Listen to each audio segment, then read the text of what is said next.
The film begins with a woman sitting in a prison conference room.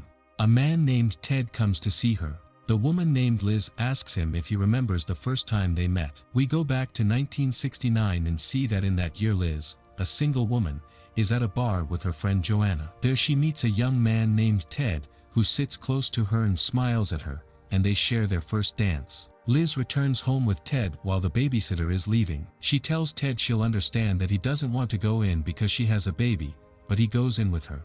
In the morning, she wakes up and doesn't find him next to her, and doesn't find her daughter Molly either. She runs into the kitchen to find him making breakfast and Molly sitting near him. They spend many years living as a happy family and raising Molly. Then their lives take a drastic turn, when we see footage and hear a news report of a series of murders involving several female victims. A Ted likeness is drawn as the culprit, and while Ted is driving in the middle of the night, he is arrested by a policeman.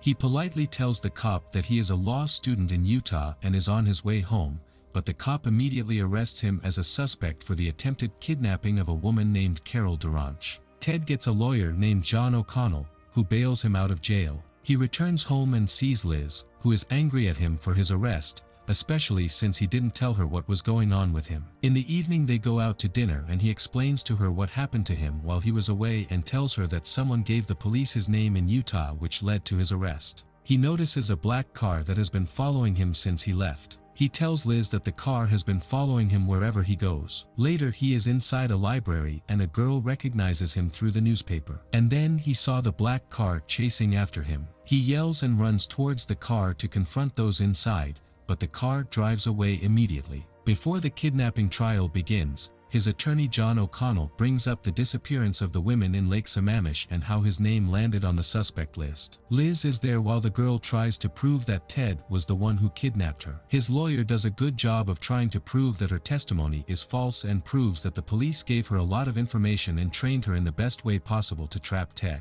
While Ted and Liz are at the pet store, they meet a girl named Carol who is one of Ted's acquaintances. She begins flirting with him in front of Liz, who becomes jealous. Then she says that what they're accusing Ted of is nonsense, and she's sure he didn't do anything. They return home and plan their future together. The next day in court, Ted is taken to prison and forced to give up all the things he is carrying and change his clothes into clothes worn by the prisoners. Later he calls Liz and promises to get back to her soon. She tells him she wants to see him, but some detectives contact her and tell her that Ted is a suspect in the crimes committed in Colorado. She is sad to hear this and tells him after calling him again. On the other hand, Ted tries to study his case in order to prepare for court appearances. The detective asks him some questions about being in Colorado. He tells him that he has never been to that city in his life. His lawyer calls him and says that the investigator has caught him and he is lying. While Liz wants to believe Ted is innocent, his lawyer abandons him because things are going wrong and he tells him that he's not licensed in Colorado so he can't do anything.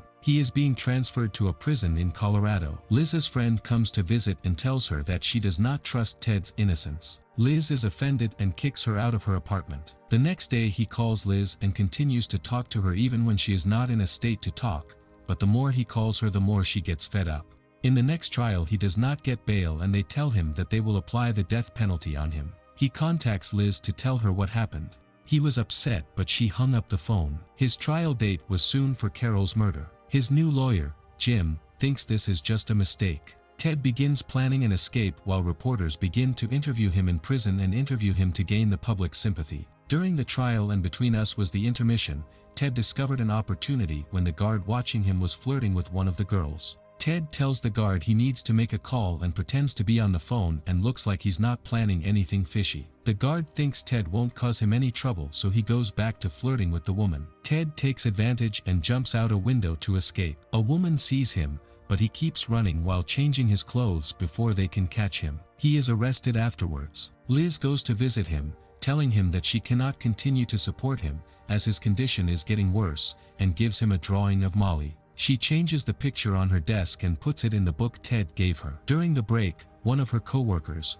Jerry, flirts with her. Ted writes a letter to her, telling her he can't live without her, and continues working on the escape plan, hanging the drawing Molly gave him in his cell. Then he gets a job in the prison and steals some equipment and takes it to his cell. When he starts digging through the ceiling, he succeeds in escaping again. Liz sees on the news that her ex-boyfriend has ended up in Florida.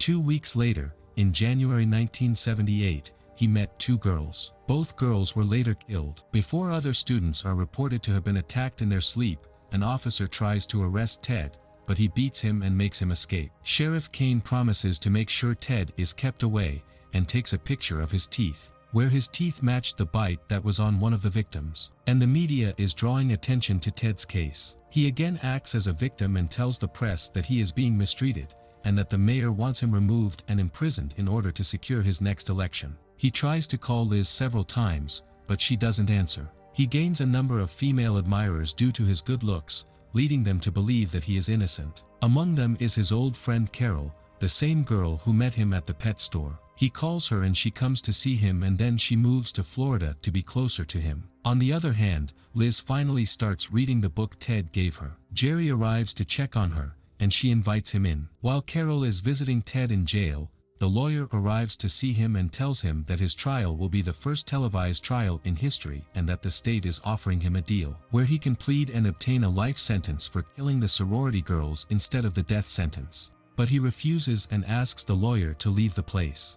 In 1979, the trial of Ted began, with the supervision of Judge Edward. And at the trial he was allowed to defend himself. During the trial, and in an attempt to sway public opinion towards him while denying the evidence against him, even though his behavior causes Liz to turn away from him, he's getting closer to Carol, even though he's still in love with Liz. Meanwhile, Jerry admits that he disconnected the phone while Ted was calling Liz. Liz tells him to leave the house, but he eventually manages to calm her down. She confesses to him that she was the one who gave Ted's name to the police in Utah. During the court hearing, Ted proposes to Carol that he should marry her in the courtroom.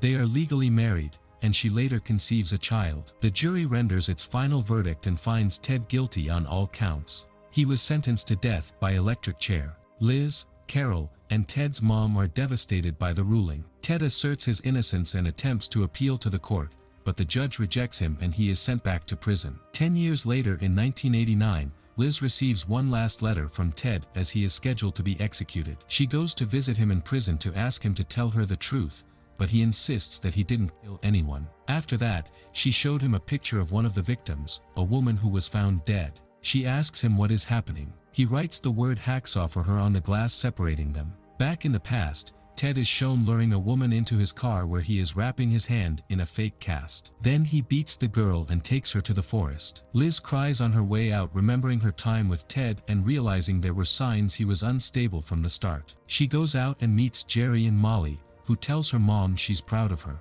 In the end, Ted was executed on January 24, 1989, and he confessed to having carried out more than 30 murders. But experts believe that he had done more than this number and requested that his ashes be scattered in the Cascade Mountains, where he was putting his victims there. Liz and Molly are still alive in Washington state, and Carol gave birth to their child.